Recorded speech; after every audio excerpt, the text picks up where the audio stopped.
And of course, China is a huge country and with many regions and areas. I'm kind of wondering about the policy that the central government has put forward around the Greater Bay Area. What is so significant and special about this policy, and how does it differ from policies for other regions? First of all, Shenzhen is a special economic zone, so it enjoys certain policies only given to Shenzhen and not given to other cities in China. And recently, the central government has finished the meeting for the National People's Congress. So they are now briefing the party secretaries of Shenzhen and the mayors of Shenzhen. And they are actually, I understand some of the party secretaries and mayors are being promoted from Shenzhen and go out to higher posts. And they just finished the National People's Congress around the middle of March. And then presidency and all the leaders are running around traveling around to different counties and provinces and the rural areas to explain what is happening to the development. But I'm wondering, you see, because for me, as an outsider, of course, and a foreigner, after having done some study about the policy setting for the Greater Bay Area, I'm very impressed. I think that this has a very strong case for it. So I'm wondering, do you think that this type of policy will be used in more parts of China?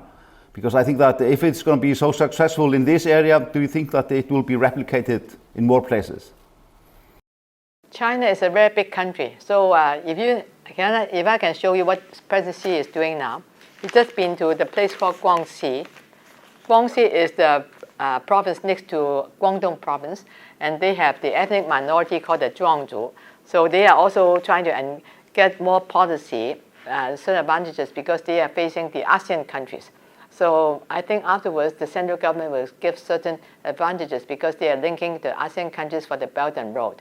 And then for Shanghai, because it's linked to the province called Zhejiang and around those areas, so and there's what we call the Yangtze River Delta. So they have certain advantages for finance, for other investment, and also for the high tech, because in central area, the city called Hangzhou, where Alibaba is located, they have a lot for what we call the technology. So technology and also the other kind of social media, they have a lot of those development over in Hangzhou, in the city called Wuzhen.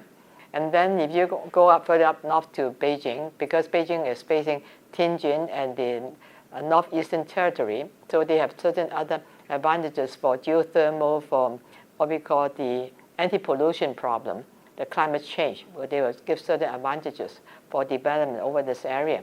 If you go to Sichuan, which is in the southwest of China, and Sichuan has one of the biggest provinces with nearly 1/10 of the population of the whole country, then they have certain advantages because of the products, agricultural products.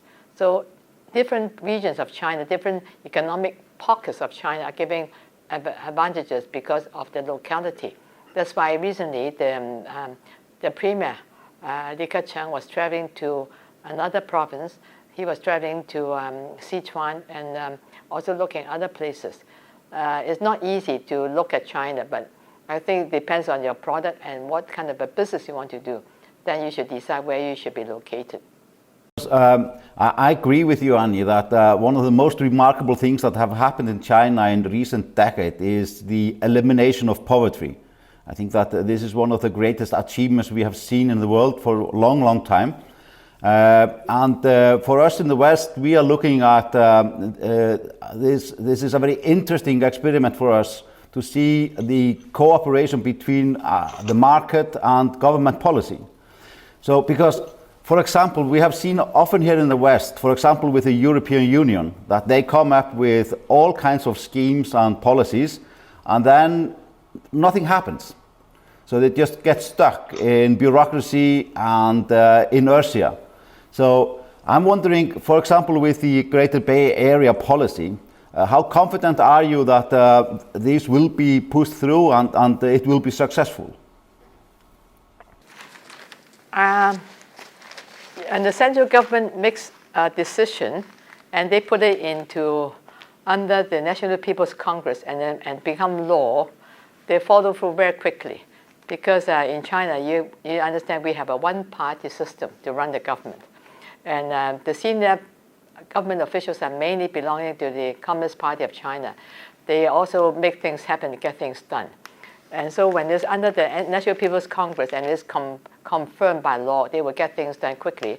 And also in China, because once it's done by law, they get the funding. Funding is not a problem. So this is how we have seen how China has tried to increase a lot of business development in different places. And also if it's along the line of what they want to do, for example, like when you're talking about carbon neutrality, which is a very hot issue now, and environment protection, and also talking about water pollution, anti-water pollution, and talking about Greater Bay Area, how to really give the support to all these population. So if you look at all the rules, you have to check with the local government to find out all the tax advantages and all the advantages. It's not the same for every country, or every county or every city or every state or every provinces. It's quite different. So for example, we talk about poverty. This is talking about poverty. So I send it to YouTube. This is on the April 7th, talking about poverty relief and all the other activities there. And when we talk about IP intellectual property, I think this is a lot of companies are very concerned about intellectual property rights. So recently they are talking about intellectual property. That's on April the 27th. I'm going to send this to you too. So you have a lot of reading material, and even about the panda's passion. Okay, so when it comes out from the China Daily, it's something that is a reality, it's a fact, because China Daily will not report something that is not going to be a reality. China Daily never report fake news. Well, actually, you know, Annie, I have an app from China Daily in my phone, so I actually follow China Daily every day. So I see the news from there. And no, but I think that what I find very fascinating is how well goes the cooperation between the central government on the one hand, and then the governments, the city councils and the regional governments, and how well they intertwine their policy making. Because we so often here in the West, we find it difficult actually to set forward a policy like this. And sometimes, like I said before, with the European Union, we see that they are not being followed through. So again, I go back to poverty, how you have been able to reduce or almost eliminate poverty in China. I find that personally to be one of the greatest achievements in many, many decades in the world. It is actually unbelievable for us to witness. And also talking about why China is so effective in decision making, because all the senior government officials are cadres of the Communist Party. So they have to make sure that they can deliver the promises and deliver the work. They are not politicians. They don't go around to serve only about 4 or 5 years. They are there for life. Party members in China are for life. So they have to deliver what they do because they have to serve the country well, and they have to be committed to be good party members. So it's quite unique for the Western world to understand what is happening to China. But if you have been doing business in China, like for example, like myself, since 1979, you understand what is the real meaning of trying to work closely with the political party of China, which is the Communist Party. And recently, actually, President Xi Jinping delivered a keynote speech at the video for the opening ceremony of the Bao Forum for Asia Annual Conference. This is putting together through adversity and toward a shared future for all. This is embracement for everyone. So I will send this to you too. Okay? But they have to understand is we have a different political system in China, which is very effective, and also because they have the funding released by the central government. So central government helps to create a lot of opportunities for business development, especially for the SME, small to medium enterprises, especially now what we got the entrepreneurs. They are helping to get the funding through the bank for the small business enterprises and entrepreneurs. Yeah.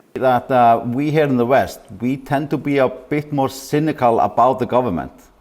So, and you know, I mean, of course, democracy has its good points and then it has its bad points. That's how it is. And so I think that we in the West, we have, I think, not studied well enough the way, for example, the government is built up and constructed in China. And I think that we have been very often rather careless about putting just simple stamps on this type of government and just say, well, this is a one-party system, and that's why we're just not going to study it because we think we know how it works.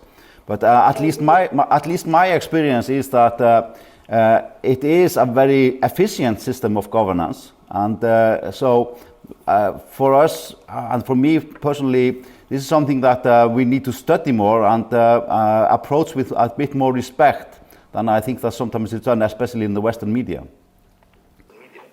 It's very effective government, especially in times of adversity.